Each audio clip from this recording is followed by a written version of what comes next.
जय हिंद दोस्तों, मैं नवीन शर्मा आप सभी का स्वागत करता हूं। आशा करता हूं आप सब एकदम अच्छे हैं, एकदम बेहतरीन हैं। एक बार सारे प्यारे दोस्त बताएंगे आप सब कैसे हैं। रविंद्र, नकुल, ज्ञानेंद्र, हैप्पी, अमित, सिंगम, सवेश, अनिकेत, अंशु, दीपू, रोली, बहुत बहुत थैंक यू प्यारे बच्चे। आप सबको बहुत बहुत धन्यवाद। और प्यारे बच्चे, दूर से जन्मदिन आप कह रहे हैं, कम से कम यार दावत खाने तो आते, तो जन्मदिन तो तब होता। तो मैं तुम लोगों के नाम नहीं पढ़ पा रहा हूँ अभी फिलहाल में, स्थिति ऐसी है। Very good. तो भैया सबका स्वागत है इतिहास की इस क्लास में। और प्यारे बच्चे, पिछली क्लास में हम लोग पढ़ रहे थे आपका गुप्त वंश को।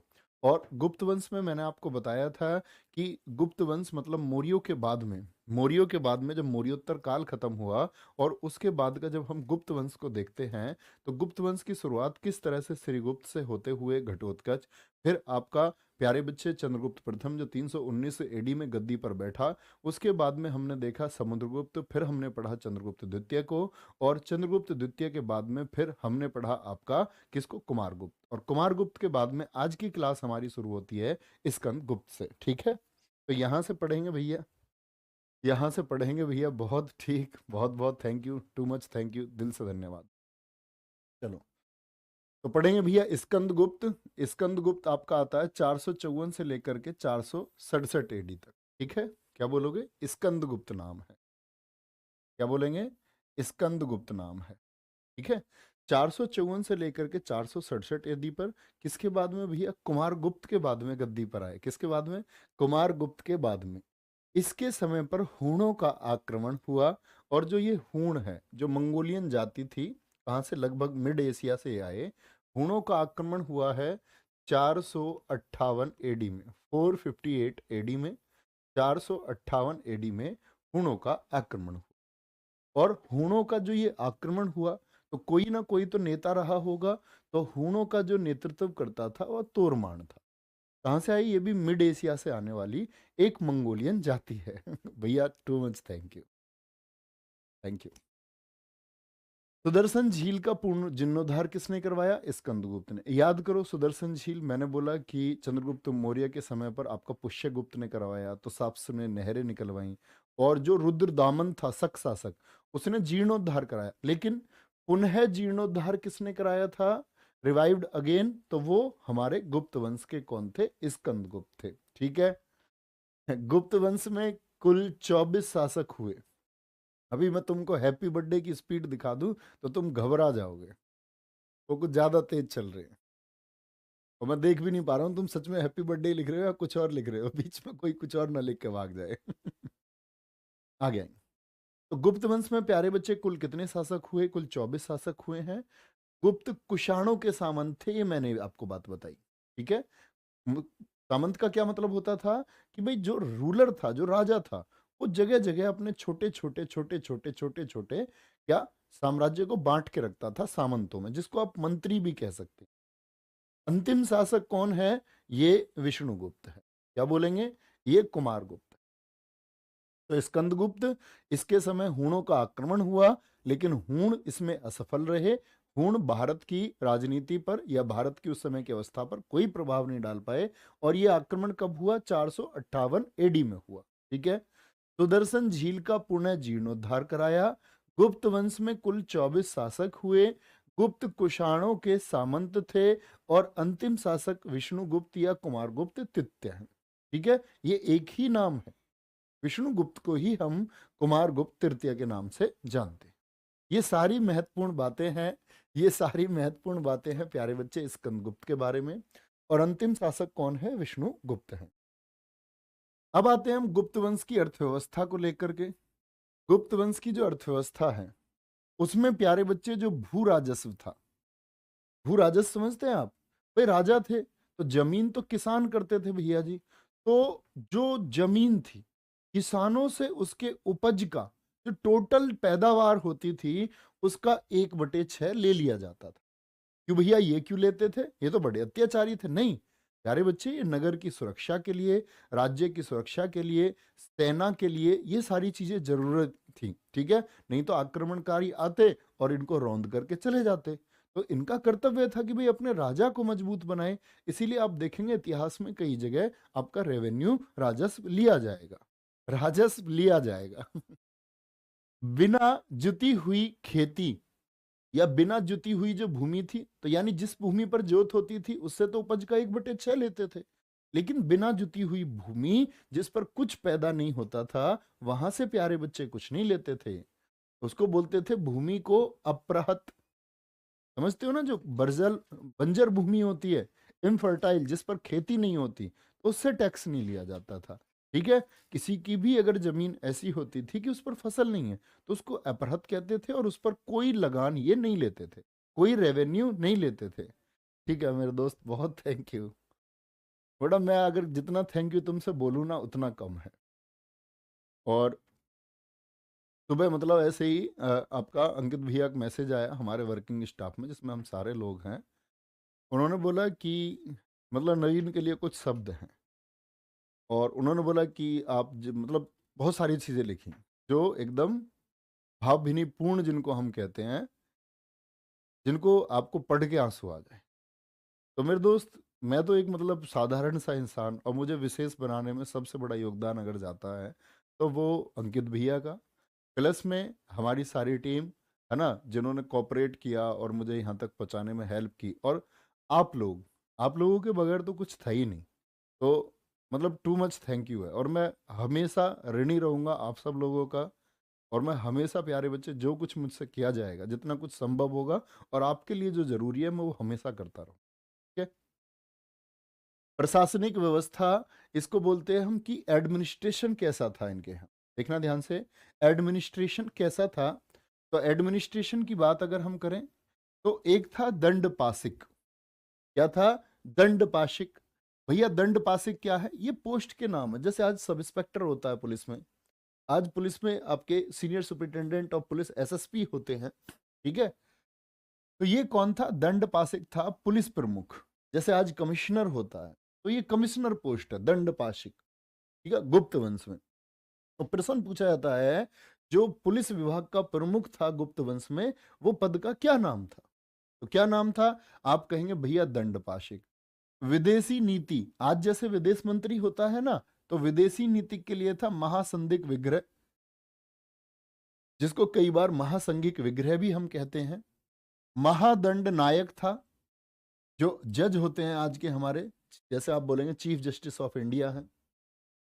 ठीक है। तो क्या बोलेंगे? महादंड नायक। महादंड नायक क्या था? ये कौन से डिपार्टमेंट का हेड था? जस्टिस डिपार्टमेंट का हेड था। ठीक है, आगे आएंगे। अग्रहारिक कौन था? ये दान विभाग का प्रमुख था। अग्रहारिक, जो दान देते थे राजा, उस दान विभाग का जो प्रमुख था, वो कौन था प्यारे बच्चे? वो अग्रहारिक था। बहुत बढ़िया। भैया भाबिन क्या दिया ये बता दो। भाबिन दिया भैया एक फोटो, फ्रेम करवा के, बहुत बड़ा। इतना बड़ा, नीचे से जमीन से लेकर के इतना बड़ा, मेरे बराबर का। ठीक है, कोई दिक्कत? बोलेंगे भाई। अगर हम कर की बात करते हैं, टैक्स की बात करते हैं, तो इसको हम बोलते हैं भट्ट कर। क्या बोलते हैं? इसको हम प्यारे बच्चे भट्ट कर कहते हैं। भैया जी आज स्क्रीन स्क्रीन थोड़ा नीचे करके पढ़ा दो, कर दो भाई कैमरा आज, थोड़ा सा लाइट कर सकते हो तुम? लेकिन क्या ये बोर्ड पे दिखना चाहिए साफ साफ। बहुत बढ़िया।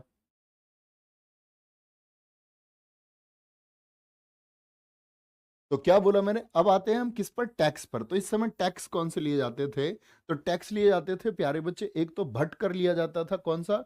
भट्ट कर, जिसको हम क्या बोलते हैं? इसको पुलिस कर बोलते हैं। हम क्या बोलते हैं? अब ठीक है।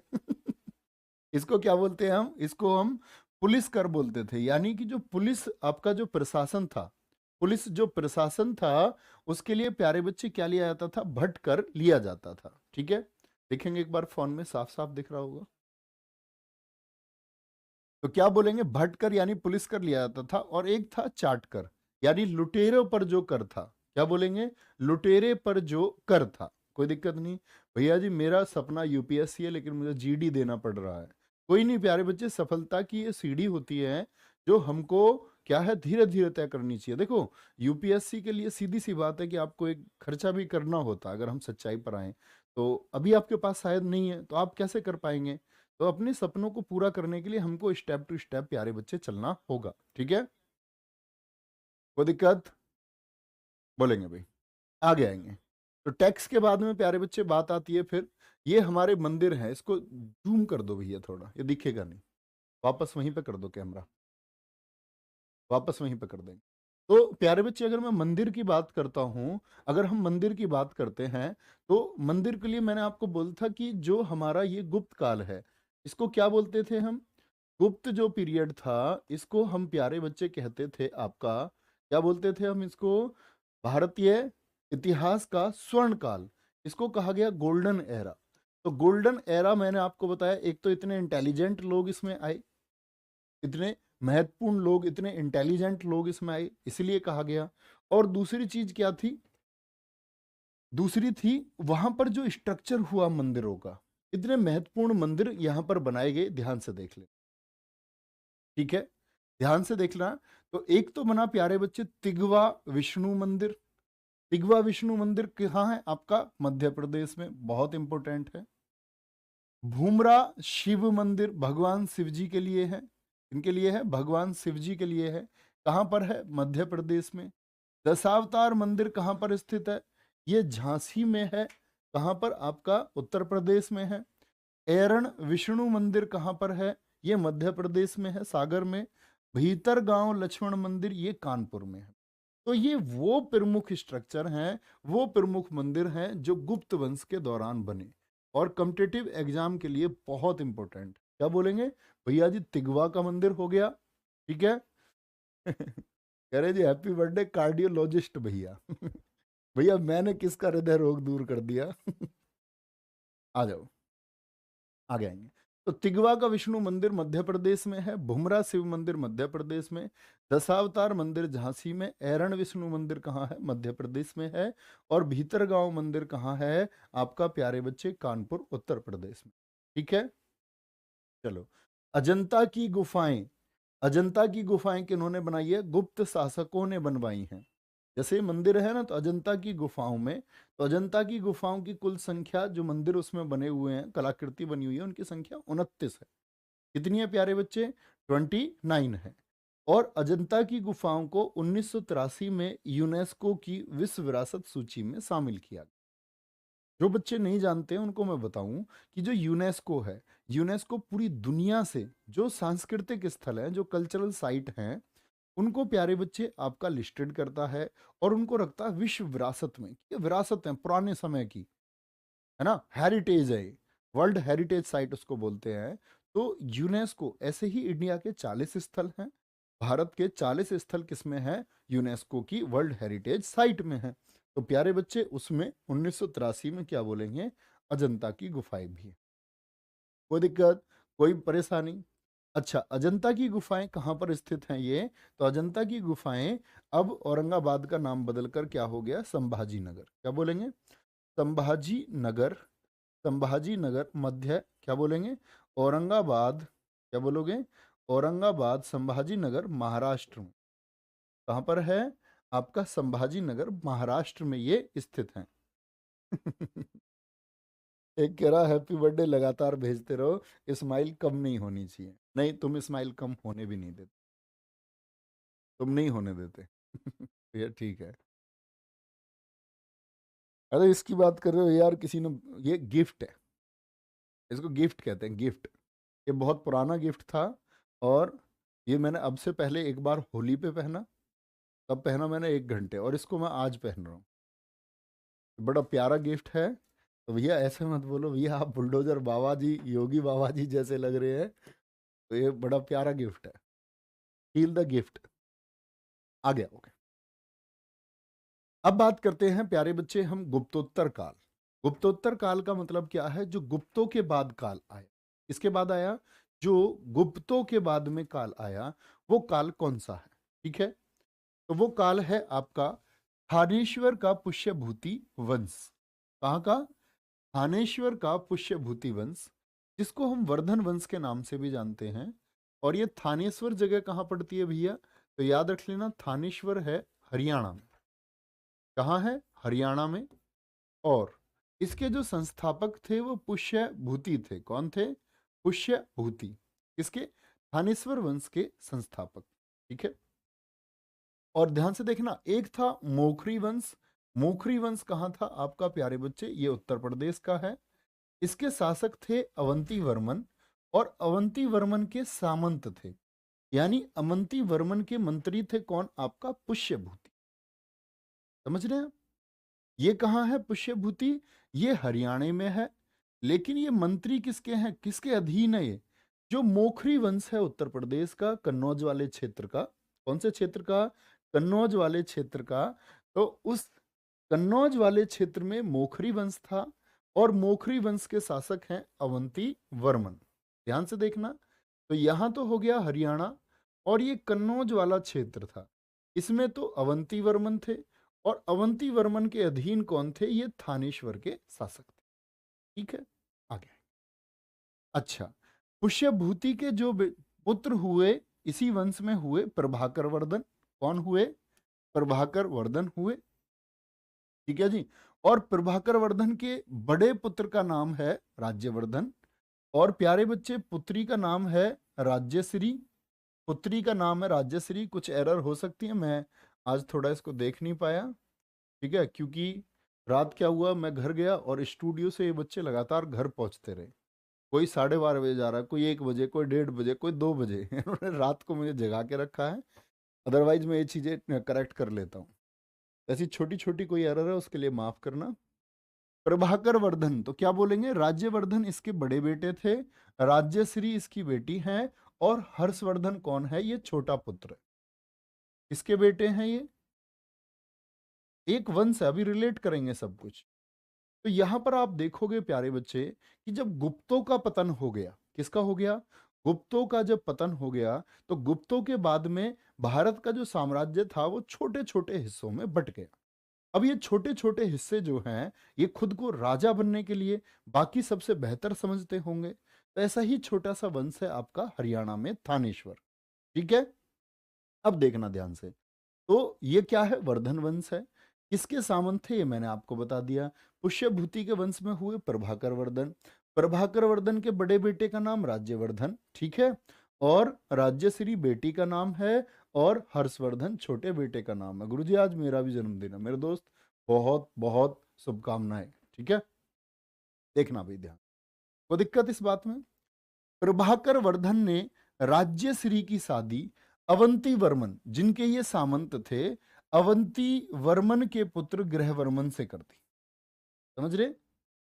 जिनके ये सामंत थे थानेश्वर वाले, तो इन्होंने कहा राजा जी हमारी बेटी की शादी अपने यहाँ कर लो। तो अवंती वर्मन ने कहा अच्छे लोग हैं, तो उन्होंने अब की क्या कर ली? बेटी की शादी अपने पुत्र गृहवर्मन से कर ली। गृहवर्मन कौन है? अवंती वर्मन का बेटा। यानी बेटी कहाँ चली गई? बेटी चली गई उत्तर प्रदेश, हरियाणा से कन्नौज।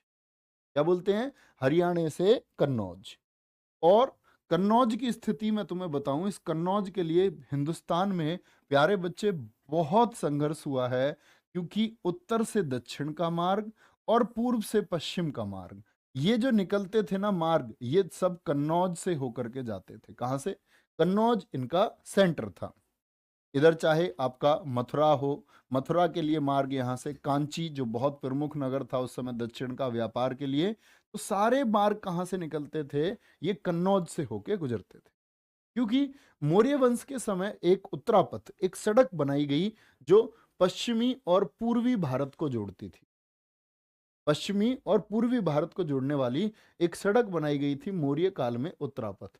तो कहते थे इस पर जिसका अधिकार हो जाए, इस कन्नौज को जो अपने काबू में ले ले, वो सबसे शानदार। तो इस कन्नौज के लिए बड़ी होड़ मचेगी, और कन्नौज के लिए मैं आपको पढ़ाऊंगा कितना। एक बच्चा कह रहा है सामंत क्या होता है? सामंत प्यारे बच्चे सहयोगी को बोलते हैं, मंत्री जो लोग होते हैं। हम कन्नौज से हैं भैया मेरे दोस्त, लव यू। आगे आएंगे।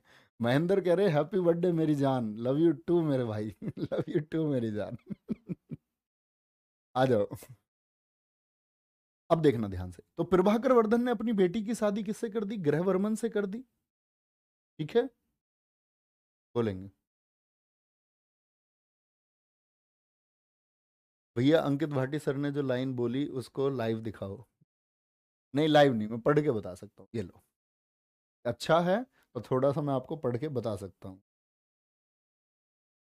उन्होंने क्या बोला है? उन्होंने बोला है हम्म, उन्होंने बोला है नवीन शर्मा के जन्मदिन पर मेरे दिल से निकले कुछ विशेष शब्द। रोजगार विद अंकित को RWA, रोजगार विद ऑल बनाने में विशेष योगदान रखने वाले। RWA पर मेरे विषय को लेकर बच्चों के मन में मुझसे भी बेहतर छाप छोड़ने वाले, लगातार बच्चों के बेहतर रिजल्ट के लिए सोच रखने वाले, RWA को बहुत ऊंचाई तक पहुंचाने का सपना देखने वाले। जिन वीडियो को बनाने में मैंने असहज महसूस किया, मेरे कहते ही उस वीडियो को पूरे मन से बनाने का आश्वासन देने वाले। और उसमें कुछ मुद्दे लगे हुए हैं जहाँ पर भैया वो चीज़ें मतलब पुट नहीं कर पाए, तो मुझे वो चीज़ें पुट करनी पड़ी। कभी भी किसी भी सैलरी पर काम करने के लिए संतुष्ट दिखने वाले, और सबसे इम्पोर्टेंट मुझे बड़े भाई की तरह हमेशा रेस्पेक्ट देने वाले, और दूसरों से भी यही उम्मीद करने वाले कि मुझे वही रेस्पेक्ट मिले। साथ में RWA के लिए अपने महत्वपूर्ण सुझाव हमेशा देते रहने वाले छोटे भाई नवीन को जन्मदिन की शुभकामनाएं। और फिर और बात है, चलो ठीक है, क्या बोलोगे? तो र- प्रभाकर वर्धन ने राज्यश्री की शादी अवंती वर्मन के पुत्र गृहवर्मन से कर दी, और शशांक और देवगुप्त ने, ध्यान से देखना, शशांक और देवगुप्त ने मिलकर गृहवर्मन की हत्या कर राज्यश्री का अपहरण कर लिया। ये क्या बात हुई भैया? ध्यान से समझ भाई। मैंने बताया आपको कि यहां है आपका प्यारे बच्चे उत्तर प्रदेश में, क्या बोलेंगे, कन्नौज हो गया। कन्नौज में किसकी शादी हुई? थानेश्वर से। थानेश्वर का रिश्ता जुड़ा किससे? कन्नौज से। लेकिन कन्नौज इतना महत्वपूर्ण था कि इस पर नजर थी। एक तो मालवा का शासक था यहाँ, यहाँ देवगुप्त का शासन था, ठीक है। और एक गौड़ प्रदेश बोलते हैं बंगाल को, जो आज का पश्चिम बंगाल है। गौड़ क्या था? ये बंगाल था। बंगाल में था शशांक, ये वही शासक है जिसने बोधि वृक्ष को कटवाया था। महात्मा बुद्ध ने जिसके नीचे ज्ञान प्राप्त किया, जिस वृक्ष के नीचे, वहां पर ज्ञान प्राप्त किया, ठीक है। बोलेंगे भाई बढ़िया, बहुत बढ़िया। भैया गोल्डी भाभी ने क्या कहा है? भैया गोल्डी भाभी कौन है पहले ये बताओ? गोल्डी मेरा नाम है। तुमने मुझे ही भाभी बना दिया है। आगे बोले। तो देखो, इनकी गॉड की नजर और इस बंगाल की नजर, बंगाल वाला जो गॉड है, ये गॉड प्रदेश है बंगाल, और जो मध्य प्रदेश है मालवा वाला क्षेत्र, इनकी नजर कहाँ थी? इनकी नजर थी कन्नौज क्षेत्र पर। तो इन लोगों ने क्या किया, अवंती वर्मन जो वहां के शासक होने वाले हैं, अवंती वर्मन की हत्या कर दी। क्या कर दी? अवंती वर्मन की हत्या कर दी। और अवंती वर्मन की हत्या करके प्यारे बच्चे क्या कर दिया, शशांक और देवगुप्त ने मिलकर गृहवर्मन की हत्या कर राज्यश्री का, सॉरी, गृहवर्मन कौन है? ये राज्यश्री का हस्बैंड है। तो इसकी हत्या करके अपहरण कर लिया। अपहरण हो गया। अपहरण हो गया तो भैया अब जिम्मेदारी किस पर आएगी? जिम्मेदारी आएगी किस पर? भाई पर ही तो आएगी अपनी बहन की रक्षा करने की। बोलो किस पर आएगी? भाई पर आएगी अपनी बहन की रक्षा करने की जिम्मेदारी। हर्षवर्धन छोटा बच्चा है इस समय, ध्यान से देखना।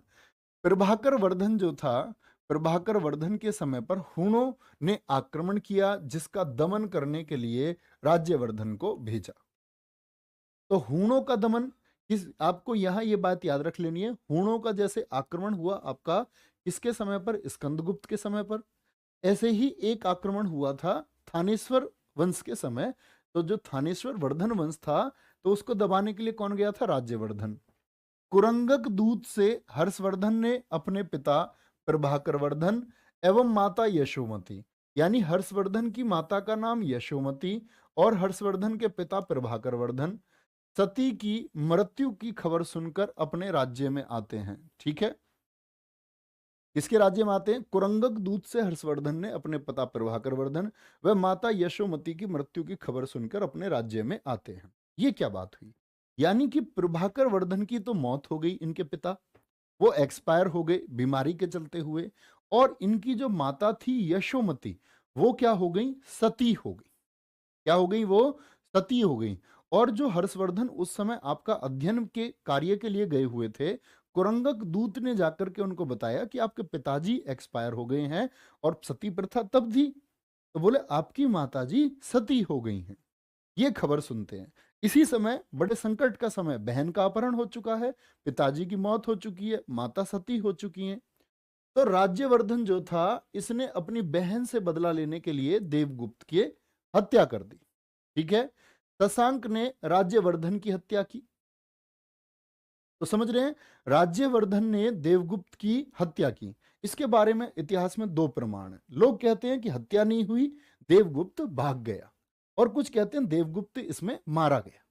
देवगुप्त इसमें मारा गया। शशांक ने, अब यहां पर तो राज्यवर्धन जीता और देवगुप्त की हार, इतना समझे। लेकिन ये जो शशांक था बंगाल वाला, इसने राज्यवर्धन की हत्या की। तो भाई भी क्या हो गए, एक्सपायर हो गए। ठीक है। बोलेंगे भाई, भैया जी आप सत श्री अकाल का जवाब नहीं देते, रंजीत सिंह कह रहे हैं। मेरे दोस्त, सत श्री अकाल, जो बोले सो निहाल, सत श्री अकाल।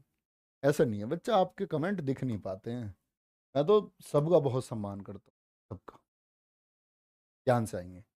तो ये वो सेनेरियो है। आप लोग एक बार आंख बंद करें, क्या हुआ हर्षवर्धन के साथ में, कि बड़ा भाई बहन का बदला लेने के लिए मारा गया, पिता की मौत हो गई, माता सती हो गई, और हर्षवर्धन की उम्र है इस समय 16 वर्ष।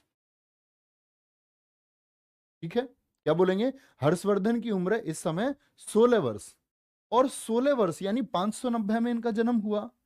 अब हर्षवर्धन बिल्कुल नहीं चाहता था ऐसे सेनेरियो में वो गद्दी पर आए। लेकिन हर्षवर्धन ने अपने नजदीकी लोगों के कहने के बाद में, गद्दी पर बैठने को हर्षवर्धन तैयार हो गया। सोचो कैसी स्थिति रही होगी। बहन को ढूंढना है, उसका अपहरण हो चुका है, भाई का बदला लेना है, राज्य छिन चुका है उसकी बहन का, वो उसको सम्मान दिलाना है। पत्नी का नाम दुर्गावती है हर्षवर्धन की। ठीक है। वाइफ का नाम क्या है, वो प्यारे बच्चे दुर्गावती है। Too much, thank you. Shashank और देवगुप्त दोनों आपस में कौन है, ये दोस्त थे, फ्रेंड है। जब भाई दोस्त, बोलते नहीं है दुश्मन दुश्मन हो गए, दोनों के एक उद्देश्य हो गए, तो दोनों एक हो गए। गद्दी पर कब बैठा, 590 में जन्म, 606 एडी में हर्षवर्धन गद्दी पर बैठा। ठीक है। अब यहां पर इंपोर्टेंट चीजें आएंगी कुछ। गॉड नरेश शशांक को पराजित कर दिया। क्या कर दिया, क्योंकि भाई सबसे पहले तो बहन को छुड़ाना था। तो गॉड नरेश शशांक को किसने पराजित किया, ये हर्षवर्धन ने भाई का बदला लिया। ठीक है। और दिवाकर मित्र बौद्ध भिक्षु की मदद से हर्षवर्धन ने अपनी बहन राज्यश्री को खोजा। समझ रहे हैं आप। और दिवाकर मित्र एक बौद्ध भिक्षु ने बताया कि हर्षवर्धन, तुम्हारी जो बहन है वो अभी सती होने के लिए, क्योंकि उसको पता चल गया था कि मेरे पति गृहवर्मन की हत्या हो चुकी है, तो वो जा रही थी सती होने जंगल में। तो उस समय कहते हैं कि राजा हर्षवर्धन पहुंचे, अपनी बहन को वापस लेकर के आए ससम्मान, बोले नहीं बहन तुमको ये नहीं करना है। ठीक है। ये तुमको नहीं करना है, तुमको अभी अपना राज्य है, जनता है, वो सब संभालने होंगे। कहते हैं अपनी बहन को, इतिहासकार कहते हैं अपनी बहन को भी इन्होंने अपने साथ ही गद्दी पर बिठा करके रखा। ठीक है।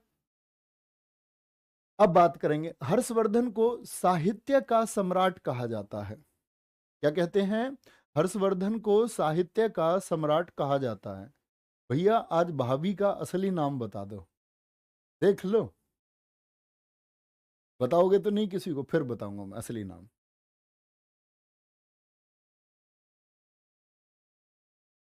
चलो सर, कुंडली जागरण क्या होता है, बड़ी अजीब प्रश्न आपने पूछा है दोस्त। ये तो, इसमें बहुत सारे ऋषि मुनि लगे हुए हैं।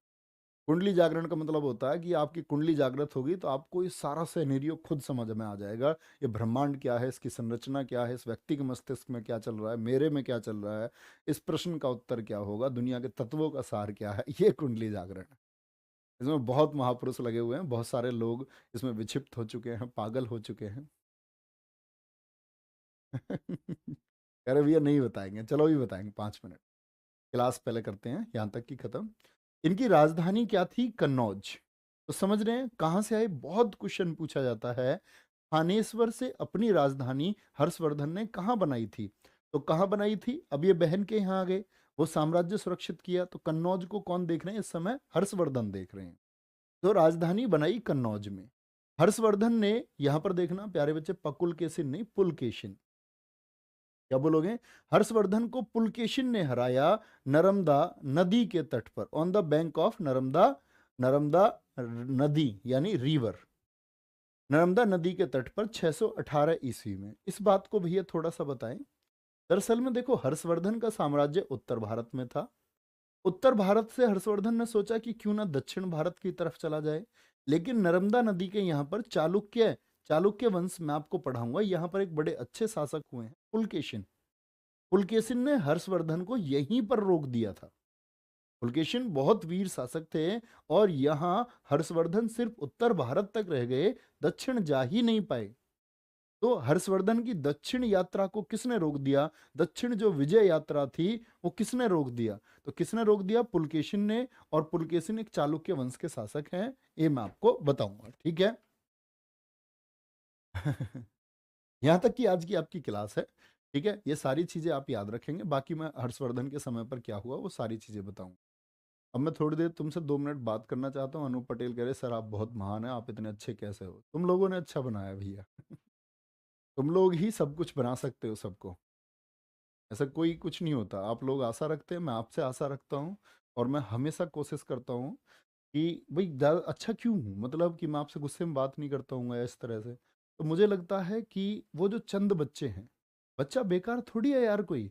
सारे बच्चे हमारे पास पढ़ने आए हैं तो किसी उम्मीद से आए हैं, तो बेकार तो कोई बच्चा नहीं है। लेकिन कई बार जब बहुत सारी नेगेटिव चीज़ें बच्चा समझने का प्रयास नहीं करता, तो थोड़ा सा बुरा लगता है। हम भी समझते हैं कि ये बच्चा हमारे भरोसे आया है और परेशान होगा, लेकिन जब बच्चा जिन चीज़ों को हम सिखाते हैं बहुत आसान और वो मेहनत नहीं करता, तब दुख होता है कि यार ये इतनी आसान चीज़ है जो दुनिया में कोई भी समझ सकता है, ये क्यों नहीं समझ रहा है? तो इसका मतलब वो बच्चा समझ नहीं चाहता, तो वो चीज़ें हमको परेशान करती। बाकी तो अच्छे होने का तो ये है कि आप सब लोग इतने सारे बच्चे प्यार करते हैं, और वो दुनिया में प्यारे बच्चे कहते हैं ना, कि बहुत लोग तरसते हैं कि हमको ये प्यार मिले। और मेरे जीवन में मुझे लगता है कि जब मैं छोटा था तो मुझे लगता था कि मुझे प्यार चाहिए बहुत सारा।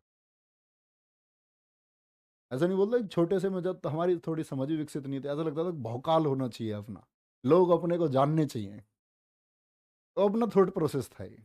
जब विकसित भी नहीं थे, फिर थोड़े थोड़े बड़े हुए, लोग ये जानना ठीक है, लेकिन जानने के साथ में लोग हमको अच्छे के रूप में जाने, ये ज़्यादा महत्वपूर्ण है कि हमारा व्यक्तित्व अच्छा है। तो फिर हमने व्यक्तित्व अच्छा बनाने पर काम किया कि व्यक्तित्व क्या सच में अच्छा होगा, हम बता दें आपको अच्छा है लेकिन मैं सच में अच्छा नहीं हूँ, तभी तो हो सकता है। तो मैं सच में अच्छा हूँ और आपको भी अच्छा लगे, इससे बेहतर कुछ नहीं हो सकता। तो सिर्फ काम करते हैं तो सब कुछ ठीक हो जाता है, आप भी हो जाएंगे। ठीक है जी। तो टू मच थैंक यू प्यारे बच्चे, आज की क्लास में इतना ही है ना। अपना ख्याल रखिए। बहुत सारा बोल रहे भैया जी दावत कहाँ है? दावत यहीं होगी भैया, छत पे स्टूडियो के पे आप आ सकते हैं।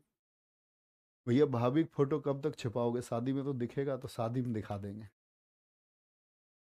ठीक है। Very good. भाभी का असली नाम बता दो। असली नाम रख लो, नोट कर लो। लिख के बताऊं या बोल के बताऊं? असली नाम है सिद्धि। तुम्हें ही बताया मैंने, आज तक किसी को बताया नहीं मैंने, इधर उधर उल्टे सीधे नाम बताए हैं सबको। किसी को गोल्डी बता दिया, किसी को कुछ बता दिया, किसी को रूपा बता दिया। भैया इस बात को याद रखो, असली नाम मैं तुम्हें बता रहा हूँ, असली नाम सिद्धि है, ठीक है। और लीक नहीं करना है बहुत, ठीक है। तो अपना ख्याल रखो बहुत सारा। बाय बाय, टेक केयर, जय हिंद, जय भारत। मिलते हैं कल। और मैं आपको बता दूं प्यारे बच्चे, आज जो आपकी क्लास है ना जीएस की, जो 3 बजे होती है, वो प्रैक्टिस सेट नहीं होगा, ठीक है। आज का दिन मैं आपसे इसके लिए उधार मांगता हूँ, ठीक है। आज का दिन इसके लिए मैं उधार मांगता हूँ, ठीक है, क्योंकि मैं फिर गाँव जाऊँगा, मम्मी बुला रही है तो गाँव जाना पड़ेगा, है ना। और मैं गया भी नहीं हूँ बहुत दिन से। तो अपना ख्याल रखो, तो ये बात आप नोट कर लेना, इसके लिए शोर नहीं बचाना कोई भी। और शाम की क्लास मैं आपको कल बता ही चुका, हिंदी की नहीं होगी क्योंकि मैं गांव जाऊंगा आज शाम को, ओके। तो अपना ख्याल रखो बहुत सारा। Thank you, bye bye, take care, जय हिंद, जय भारत।